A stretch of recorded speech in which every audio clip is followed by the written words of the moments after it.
নমস্কার সবাইকে আরও একটা নতুন ভিডিওতে। আজকে আমরা চলে এসেছি ফ্যামিলির কিছুজন মিলে একটা রেস্টুরেন্টে ডিনার করতে। তো আজকে আমরা এসেছি কৃষ্ণনগরের মাদারসাটে। আর আজকে সঙ্গে এসছে আমার বর আকাশ আর আমার ননদ দীপাদি আর দীপাদির ছেলে। তো হঠাৎ করে আমাদের প্ল্যান হয়েছিল যে কোথাও একটা যাব ডিনারে, তো তারপর ঠিক হলো যে মাদারসাটেই যাব। আর আজকে জানি না কেন এত ভিড় ছিল মাদারসাটের সামনে।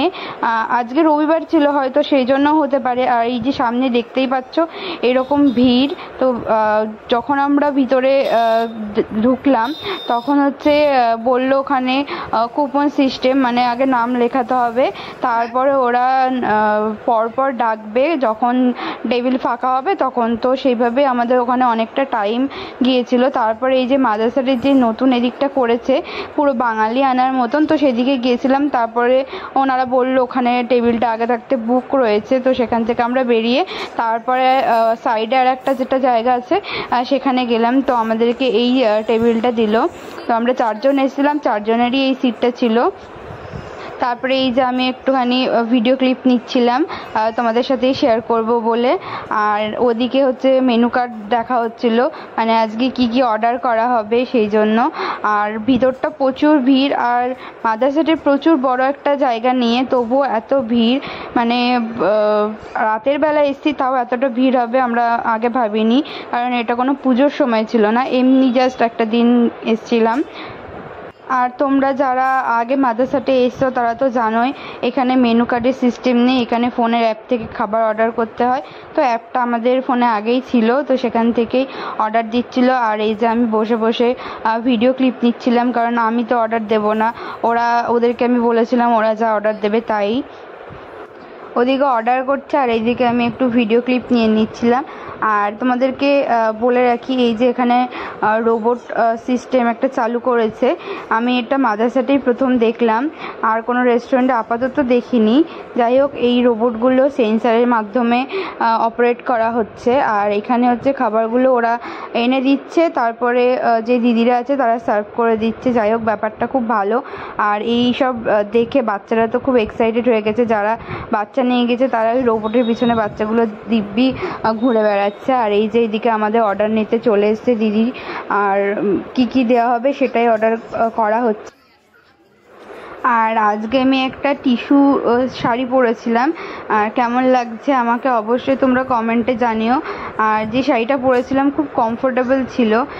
আর আমি তো খুব একটা বেশি শাড়ি পরি না, তবে কখনো যখন কোথাও ঘুরতে যাই তখন শাড়ি পরি। আর আমার শাড়ি পরতে এমনিতেও খুব ভালো লাগে। আর ওইদিকে অর্ডার দিচ্ছে, আর এইদিকে যে দিদি আর দিদির ছেলে, মানে আমার ভাগ্নে, ওরা বসে রয়েছে। আর অনেকক্ষণ বসার পরে আমাদের অর্ডারটা দিয়ে গিয়েছিল। যাই হোক, আমাদের এখানে একটা ফিশের একটা স্টার্টার নেওয়া হয়েছিল। তো কি স্টার্টার নেওয়া হয়েছিল নামটা আমার এখন মনে নেই, কারণ আমি ভয়েস ওভারটা অনেক পরে দিচ্ছি। যে আইটেমটা দেওয়া হয়েছিল এটা কোনো ভেটকি মাছের কোনো একটা স্টার্টার, খেতেও খুব সুন্দর ছিল। চিকেন তো খুব বেশি খাওয়া হয়, তাই জন্য আজকে আমরা ভাবলাম একটু মাছের মধ্যে যদি কোনো স্টার্টার নেওয়া হয়। আমাদের স্টার্টার খাওয়া কমপ্লিট, আর আমরা এখন মেন কোর্সের জন্যই বসেছিলাম। ওখানে মেন কোর্স আসতে অনেক লেট হয়েছিল। আর আমরা আজকে মেন কোর্সে অর্ডার দিয়েছিলাম একটা চিকেন বিরিয়ানি, একটা মাটন বিরিয়ানি, বাটার নান, আর চিকেনের কোনো একটা আইটেম। আর সাথে হচ্ছে কোল্ড ড্রিঙ্কসের মধ্যে অর্ডার দেওয়া হয়েছিল মশলা সোডা আর ভার্জিন মইতো। তো এইগুলোই আমাদের আজকের ডিনার ছিল। আমরা এরকম বসে রয়েছি, আর এই যে আমাদের খাবার চলে এসছে। আমি অনেকক্ষণ থেকে ভাবছিলাম ওটাই হবে আমাদের অর্ডার। যাই হোক, অর্ডারটা চলে এসছে। আর মাদারসাটের খাবার দাবার তো নিয়ে কোনো কথা নেই, আগেও বহুবার এসেছি।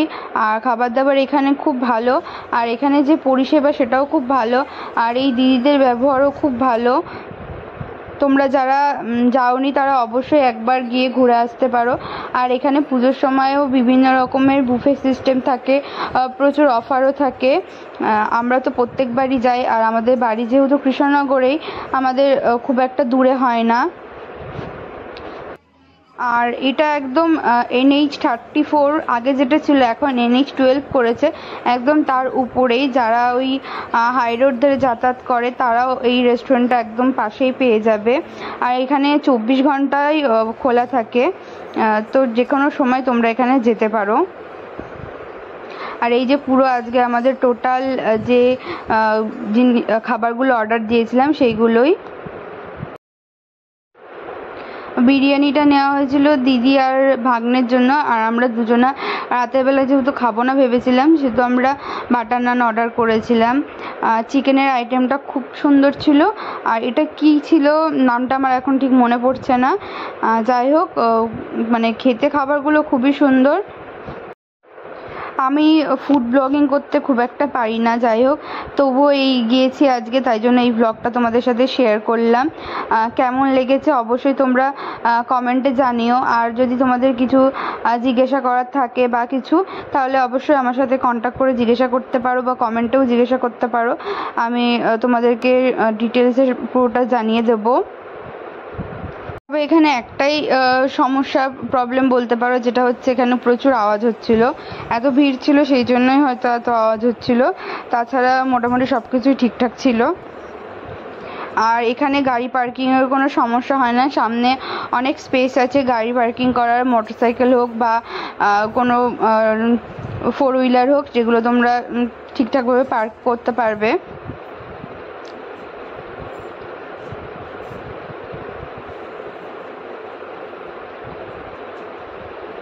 আর আমি যখনই কোনো রেস্টুরেন্টে যাই, আমার মানে বাটার নানটা আমার খুব ভালো লাগে, তো আমি সেটাই বেশিরভাগ টাইম অর্ডার করি। বাটার নান নয়তো বিরিয়ানি, ফ্রাইড রাইস, এগুলোই আমি বেশি খাই। আদার্স যে খাবারগুলো আছে সেগুলো আমি খুব একটা পছন্দ করি না। আমাদের খাওয়া দাওয়া কমপ্লিট, এখন আমরা বেরোবো, প্রায় 10টা বেজে গেছে। আর তোমাদেরকে বাইরেও দেখিয়ে দিচ্ছি, এই যে এখনও এরকম ভিড় রয়েছে। আর সামনেই দেখতে পারবে ওখানে একটা বার্থডের অনুষ্ঠান হচ্ছে, এরকম এখানে ছোটোখাটো অনুষ্ঠানও করা যায়। আর হচ্ছে এই যে জায়গাটা দেখছো, এই জায়গাগুলোতে সব পার্কিংয়ের জায়গা। রাত এখন 10টা বাজে, তবুও বাইরেটা অনেক ভিড় রয়েছে। তো তোমাদেরকে বলেইছিলাম যে এখানে 24 ঘন্টা এখানে খোলা থাকে। তো ভিডিওটা যদি ভালো লেগে থাকে অবশ্যই একটা লাইক করো, আর কেমন লেগেছে কমেন্টে জানিও। আর এরকম ভিডিও দেখতে হলে অবশ্যই পেজটা ফলো করে রেখো, আর যারা ইউটিউব থেকে দেখছো অবশ্যই সাবস্ক্রাইব করে দিও। সবাই ভালো থেকো, দেখা হবে তোমাদের সাথে আবার পরের ভিডিওতে।